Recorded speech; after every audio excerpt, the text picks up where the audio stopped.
You're listening to the Thrive Podcast, where every week we dive into a practical, tactical tip to bring you from a life of simply surviving to thriving. It's personal development for the everyday girl who is done with coasting through her days, done with feeling like she's missing out on the deeper meaning of her own life, and done with mediocrity once and for all. Because it's not enough to simply survive.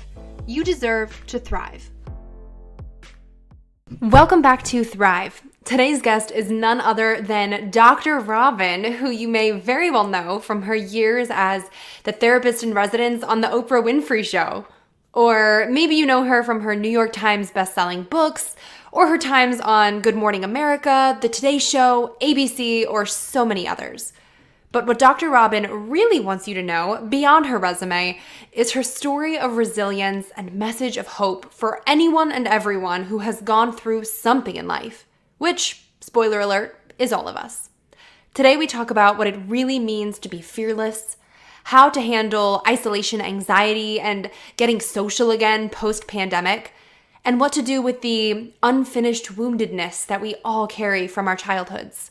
She is truly sage with so much insight and wisdom to share, and I am so honored to bring our conversation to you today. Stay tuned through this conversation, drop it 5 stars if you like what you're listening to, and without further ado, welcome Dr. Robin.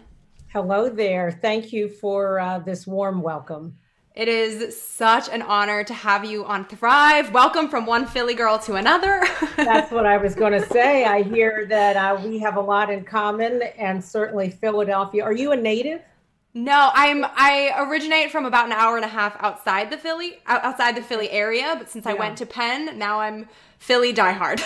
That's wonderful. And I'm a native, so this is home and family, and this is a special place for sure. So I love reading about you. I love hearing about your podcast. I love the name of it, Thrive. And I love that it's, from Philly. So that's terrific. Oh, absolutely. But you are truly an incredible powerhouse. You're a licensed psychologist. You're an ordained minister. You have a PhD in counseling psychology. You've worked with huge companies on conflict management, diversity and inclusivity training. You're a New York Times bestselling author. You've been on ABC, Good Morning America, The Today Show, so many others. You were the therapist in residence for the Oprah Winfrey Show. I mean, what have you not done? Like, you are truly the powerhouse here. So please introduce yourself I'm sure everybody knows who you are, but for anyone who does not, tell us who Dr. Robin is, and what about your story you want to share. Thank you. And I'll tell you, in all of those accomplishments, which I honor and thank you for listing them, what's not there is that I also know about suffering. I know about falling off the horse and wondering if I could get back on. I know what it's like to feel like the world is moving without me, and to wonder if my place, if there is a place for me. And the reason I share that is people can hear my education, and they can hear, all of the places that I have been privileged to work in and work with people, and that's tremendous. And they can forget, and sometimes people like me, psychologists and ministers and professional people, don't want you to see the wounds and the scars. Rumi said that the wound is the place, he's an ancient philosopher, R-U-M-I, that the wound is the place where light enters. And so sometimes we're so busy covering the wound up, we're so afraid to show that we are human. And I feel like our humanity, and certainly mine, it's my divine birthright to be here, to smile, but also to weep, to be clear, and also to find moments of confusion. So a part of what is so important to me, particularly right now, as we are dealing with a lot of painful issues around the pandemic, around COVID-19.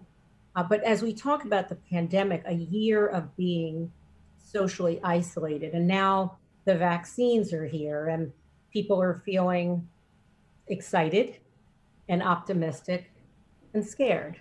Will it work? And then there was a blip with the J&J vaccine, with a small number of people, and yet that stirs up fear. So there's reentry excitement, and then there's terror about how do we really do this? And then there is the issue of race and racism and the ways in which people are being harmed, and also wanting to be hopeful. The George Floyd and the former officer Chauvin trial just, brought back a verdict of 3 guilty. He was guilty on all 3 accounts. So people have said to me, how do you feel about that? And I feel relieved for George Floyd's family. And I feel relieved that in this instance, there was a moment where the jury did its job. They were courageous, and they were separate from all of the polls. But there's a deeper issue. And so part of what I hope to talk about regarding me and regarding your audience is, what is our foundation? What is our life built on? Is it built on something that can withstand struggle and truth, even when we don't like what we see? And if it's built on something that cannot withstand observation and feedback, then we're in trouble. And so I'm hoping, whether it is a person who is thinking about their job, or they are thinking about the pandemic, or their relationship with a lover, or the issues of COVID-19 and race, that we start talking about the foundation upon which our life, our beliefs, our isms and schisms is really built on. So that's how I live my own life, and that is what I am doing in the world right now. I love that you brought all of that up too, in such a poignant and beautiful way, because I feel like you speak to so many people who have the lengthy resume and have that successful list of accolades. And I would say more often than not, people tend to want to lead with that. And not many people have the courage, I would say, to step back and say, but wait, there are some important details missing that are just as relevant, if not more relevant sometimes, to your story, to who you are, and to how you connect with the world thereafter. So I love that you said that, especially in this world of social media that we live in, where Instagram is literally a highlight reel for people. It's just so important to remember and too often forgotten. So thank you for mentioning that right off the bat, because I think that beautifully sets the stage for the conversation. That's great. Thank you. And I think, the other piece of this is that, because of what you just shared, we can crave something that doesn't exist. And how dangerous is that, to be in pursuit and to crave and to be hungry for things that aren't real? And then to feel like a loser because I don't have what that Instagram post shows, but I don't realize that it's airbrushed and it's perfect. And nothing about us is perfect, except for that we are perfectly imperfect. And so I just welcome this conversation and your appreciation for the fact that our humanity is our resilience, it's our strength, it's our fortitude, not the thing that we need to run from. Yes. I know you're all about helping women live fearlessly and really redefine failure to live a fearless life. What does fearless mean to you? Yeah, thank you for the question, because it doesn't mean what people think. They're like, right. No, I don't have fear. I'm like, no. No, you've got loads of fear. Tons of fear. And you figure out, what I say is fear with a hyphen less, so that I fear, my goal in my own life is to fear less in this moment that I did in the moment before, and that I will have less fear in the next moment, if I'm privileged to have another moment, than I do right now. So it's about living with our fears, and also about examining what our fears are about. So often we are conditioned, and we're afraid of things that aren't necessarily uniquely ours. It's my mother's fear. It's my grandpa's fear. It's the fear that someone put on me. And then I walk around with it as if it is my own. And so a piece of what it means to be fearless is to examine, what is it that holds you back? What message have you told yourself? You know, you're too tall, too short, not white, not black, not this, not, you know, a Democrat or you're a Republican, you're a Republican and a Democrat. I mean, and all of a sudden we don't know what our own truth is. You know, there's a older movie now with Julia Roberts. It was The Runaway Bride. And I don't know when that movie was made, but anyway, each person she's engaged to, people are asking, like, and her fiancés are asking, she didn't have them all at the same time, but each time she had a different fiancé. Her fiancé would say, "What's your favorite egg?" And she'd say, "What's yours?" And so if they love scrambled eggs, she loves scrambled eggs. If they loved eggs Benedict, she loved eggs Benedict.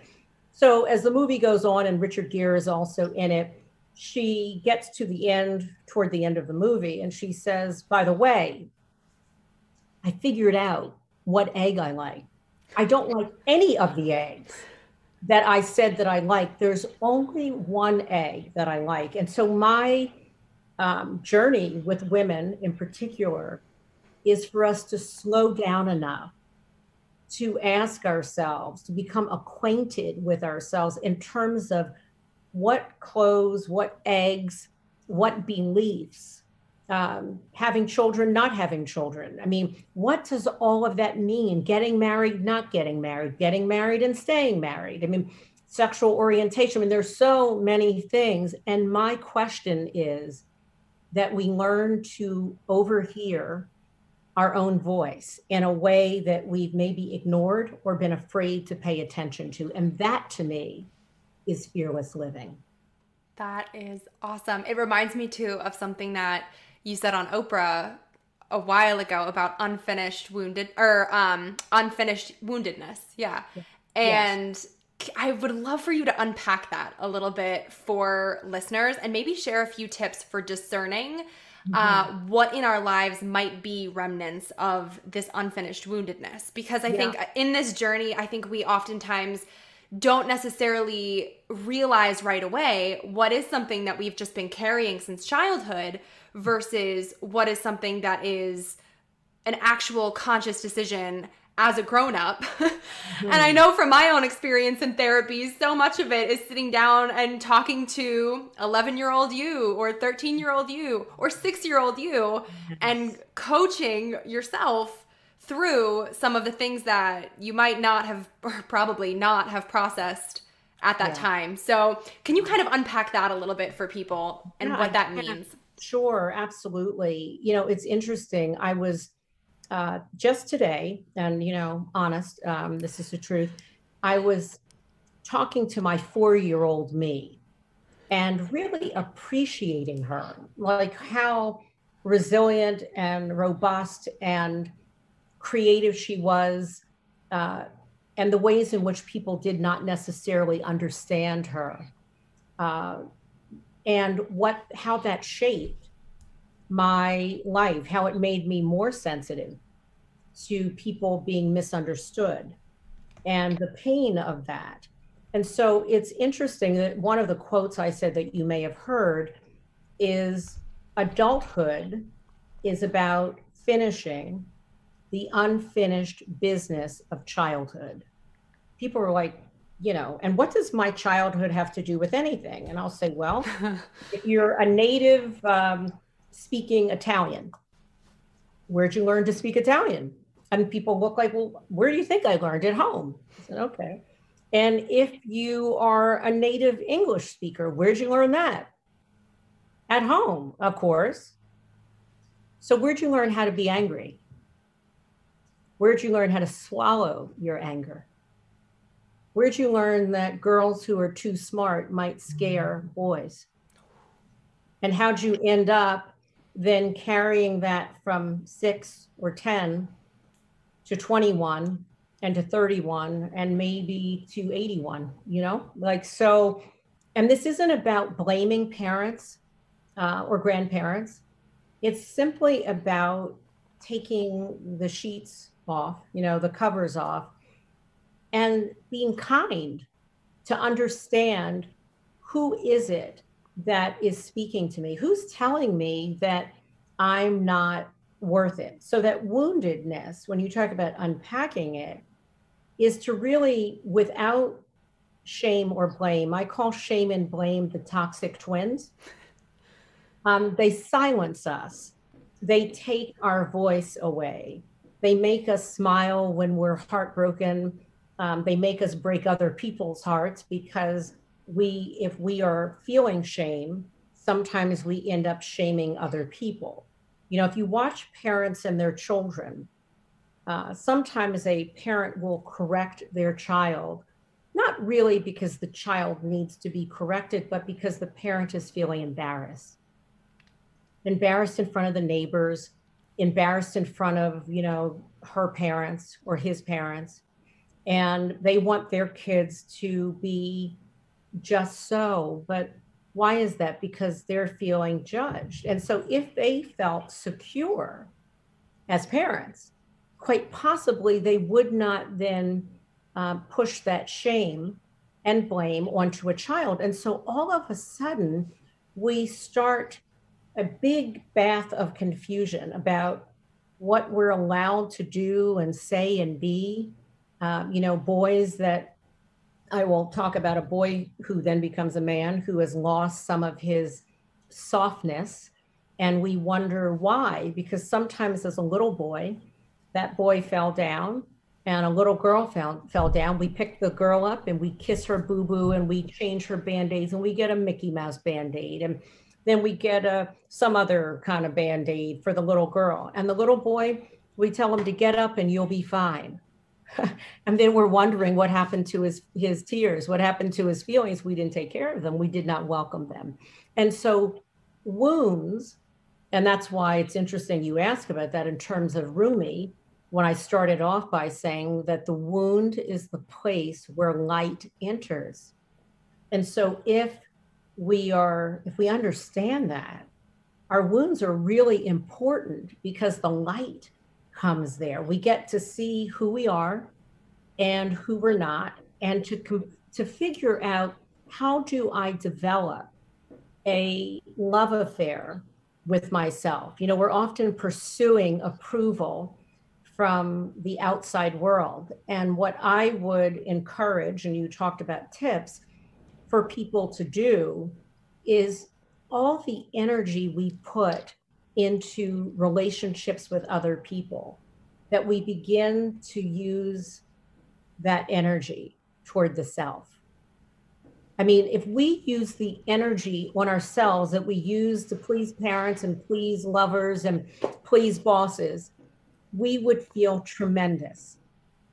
But we use our energy elsewhere. And so this really is about making a U-turn in the middle, maybe, of the road, safely, but in the middle of the life road, and saying, I just realized I passed my own exit, meaning I passed me.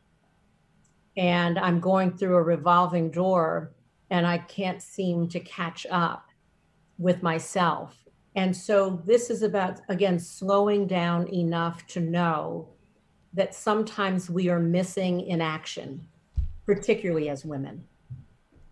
I think that's so important to know and to understand also that we all have these wounds from our childhood. This isn't something that the lucky few can escape, regardless of your background, regardless of really anything about you.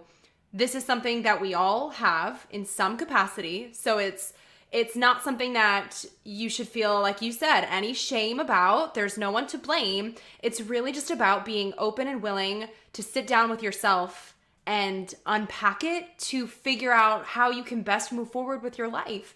Because and I love how you mentioned finding the positive in that too, because that was something that took me a long time to do, but it was like a light bulb went off when I did it for myself, because long story short, was bullied really badly in middle school.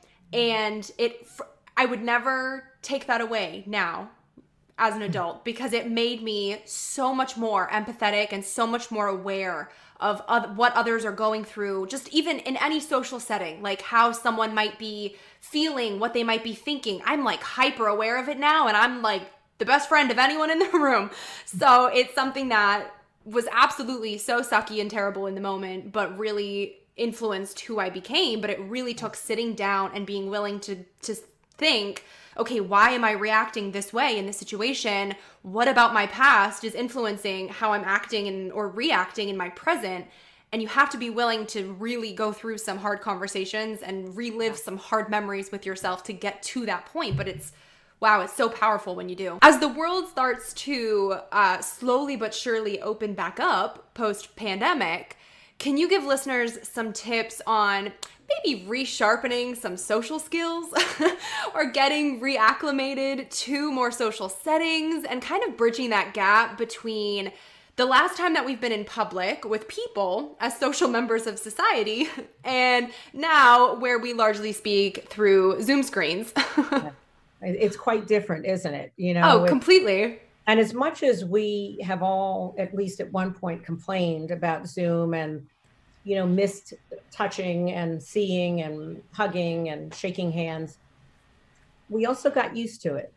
We got used to our sweatpants, having half clothing on, shorts. And that's what they often do in the news. People don't know the secret of news anchors, meaning all the time. They've got shorts on and they've got a shirt and tie. And so here we are now being given permission to re-enter the world, and to literally, as well as emotionally, put our clothes back on and be seen and be touched.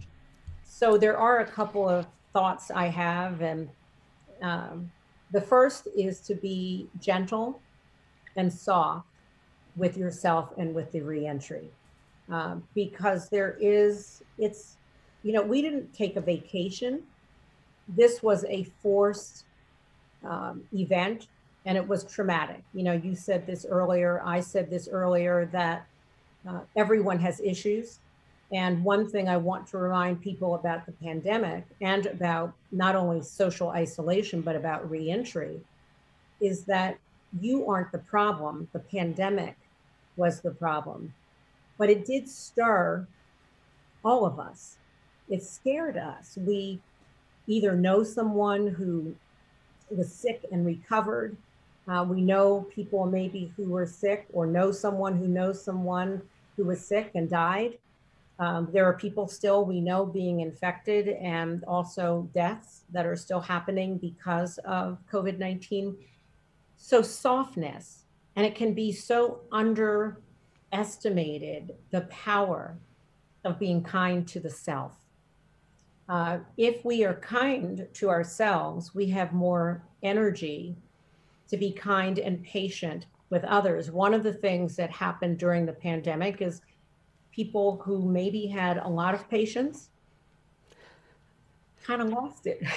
They got tired and they got worn down and worn out, and they thought they were like going to be home for maybe a couple months, maybe through the holiday, meaning last year. And now it is April of, 2021.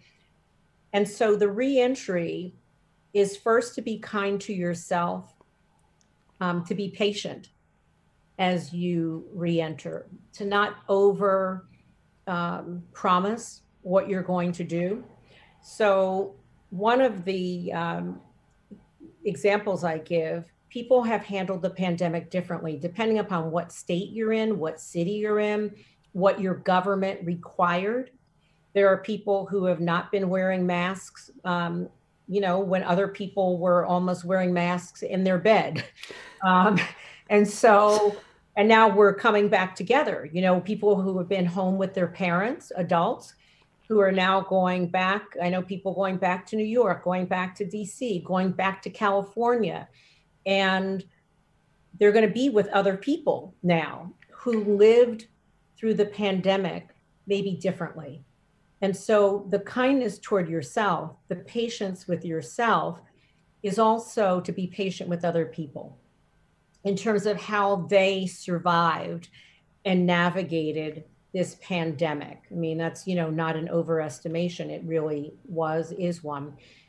Also, it's really important that we make our goals bite-sized, not super duper, like big, big, big, and then we feel like we failed. And I would say that in general, but particularly re-entry, the way that we re-enter, as you said, being with human beings, being with other people, that instead of saying, let's take a vacation, girls get together and let's plan that vacation, that 30th birthday or the 40th birthday party, whatever. How about let's plan coffee? Let's just start with coffee and see how it feels to be with people who you haven't physically seen for over a year. The other thing is let yourself evolve. So there are people last year who were our people. That was my person. We've changed. Pandemics change people. Racial injustice changes people. Not good or bad, just changes people. So make room for your change and make room for the change of other people, because you could be ready to resume. Like, we're going to pick up where we left off. We were working, we did lunch every day. We did our lunch together. And now all of a sudden at lunch, that person is either seeing someone else for lunch or they're not going out for lunch. And you're kind of wanting to rag on them and give them a hard time. I'm not saying ignore your feelings of missing them or wanting them, but I am saying it's okay that you changed. It's okay that maybe they changed, and make a lot of room for your feelings and the feelings of others. Yes. It's so important. It's so important. It's been a tough time, and we're still figuring out how to be with each other again, and who we want to be with. Maybe there are other people who we blew off, family members, who now we're thinking, I think I want to see them more. Not out of guilt, but out of information I gained. And then there are people who maybe we were seeing all the time who are in our families, and we're like, I think I'd rather spend more time with my friends. And so how do I tell my, dad, my mom, my grandparents that I love you, but I have a life to live, and I'm kind of excited about re-entering that. So I think, to be kind with yourself, to be patient, and to accept the fact that a lot changed in us as well as outside. And then lastly, I call these the 3 B's. So to move your body, move your brain, and move your burden. Move your body is get out or stay in, but do some kind of exercising. And I didn't say you have to go to a gym. I didn't say that you have to go walk a mile. Maybe take your trash out if you don't usually, take it out to the curb, and maybe walk to the fire hydrant. That is beginning to move your body and remind your body that you survived, that you're here, that you care about it. So moving our bodies is so stretching, and being aware that we are stretching is important. Move your brain, watch your thoughts. I tell everyone, I tell myself this, watch your thoughts, because your thoughts become your life. What we focus on is what grows. What grows ultimately has dominion. That means it reigns supreme. So if we have a negative thought, we want to just watch that and replace it with something positive.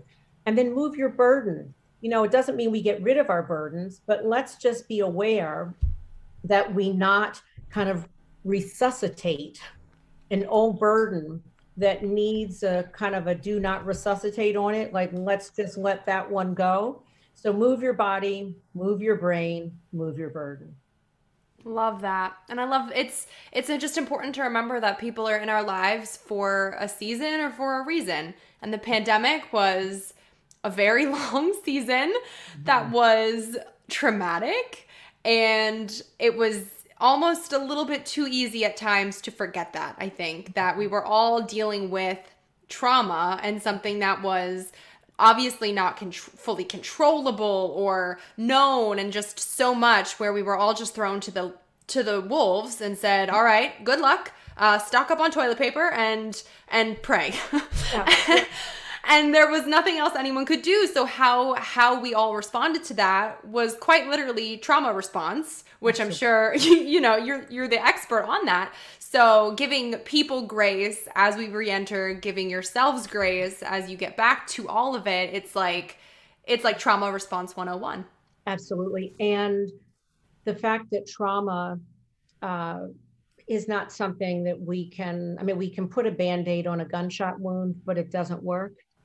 So I just always remind myself and other people, when big things happen, let them be big. I did a Clubhouse event recently, and there were a number of very, powerhouse women who, and I mean that because they showed up with their voice. To me, that's, those are fearless, powerful women.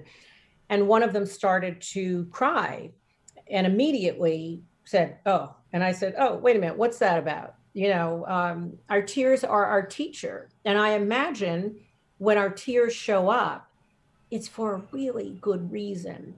And so I think redefining what it means to be in our lives after the pandemic, what matters now, how does it matter, and just making the space and room to honor what you just said, which is a big thing happened to all of us, and we all handled it the best we could. It's just that we survived. I mean, literally, somehow, Erica, we survived. And to me, I think we all need to kind of be given like a gold star that we're here. I mean, kind of a little shaky and quaky and, a little and off in certain ways, but we're here. And I think to celebrate that you are here and I am here and your audience is here, not the same, but we're not meant. You talked about bullying and that you were bullied early on, in those middle years, and you wouldn't choose it. And I wouldn't choose things that happened to me. And I was in a car accident and had a traumatic brain injury and but it chose me. So I don't have a choice about that. What I do have a choice in now is what I do with what happened to me. And so I am inspired by you, by your, by Thrive, honestly, that you are helping people, but women in particular, to define what does it mean to thrive. Well, that's a perfect segue that we couldn't have planned any better if we tried, because something that I ask all of my guests who come on Thrive is, what does thrive mean to you? And how do you strive to thrive in your everyday life? Well, and we didn't set that up. I mean, yeah, that couldn't have been better if we tried. I'll tell you, what thrive means to me. I have an equation that I used in my own recovery. And it's part of what I do when I'm coaching people and giving keynotes. And it's called wake up, show up, grow up, rise up. So what it means to thrive to me is to show up for active duty in my own life. And that looks different every day, looks different every moment. Depends how much sleep have I had, what's happening in my life, what's happening in the world. Have I protected myself? Am I glued to the television? which could be very depressing? Or do I make sure that I have other ways of feeding my heart and feeding my spirit, so that I wake up and take responsibility for my life, that I show up in my life, not on automatic pilot, not like I do this interview with you, but I don't remember that I was here, that I don't even know I was here. And we've all done that. We've all like taken a bus ride and we know we passed that synagogue. We know we passed that market. And if you asked me, did I pass it? I'd say, yeah, only because I do it every day, but I don't remember the ride. So that's showing up and then growing up, that maturity of saying, okay, I know that I went to lunch with my friend before the pandemic every day, but we're not the same anymore. And something changed and I want to let it change, even though it scares me. That's maturity. That's the growing up that we talked about earlier. What does it mean to show up like a grown-up in our lives so that we can rise up? So thriving to me is wake up, show up, grow up, rise up. I love that. Couldn't have said it any better myself. So, Dr. Robin, I cannot thank you enough for taking the time to hang out with all of us here on Thrive. It has been a pleasure. Tell us where listeners can find you online if they would like to connect with you more, grab your latest book, anything like that. Absolutely. Thank you. My website is drrobinsmith.com. So it's just my name, drrobinsmith.com. Social media, Instagram, Facebook, Twitter is Dr. Robin L. Smith. And what's really excited, and LinkedIn as well, I am redoing my website right now. Ooh. And it feels, it's very, very exciting. Deepening the messages, deepening, the service of what I am here to do, and, why at this time in life I'm here and you're here, so that more people can thrive. So I'd love for your audience to check out my website, and certainly within the next 30 days or so, there'll be something really new and special. And I'm working on a podcast, so you'll have to come and visit me. I'll return the invitation and would love to do that. So there's a lot of exciting opportunities that are unfolding. Amazing. Yeah. Wait, before you go, make sure you're subscribed to never miss an episode of Thrive. Drop 5 stars on your way out if you like what you just listened to, and come join the party on Instagram at thrive.podcast to stay inspired and thriving all week long. Thanks for tuning in. It's your time to thrive.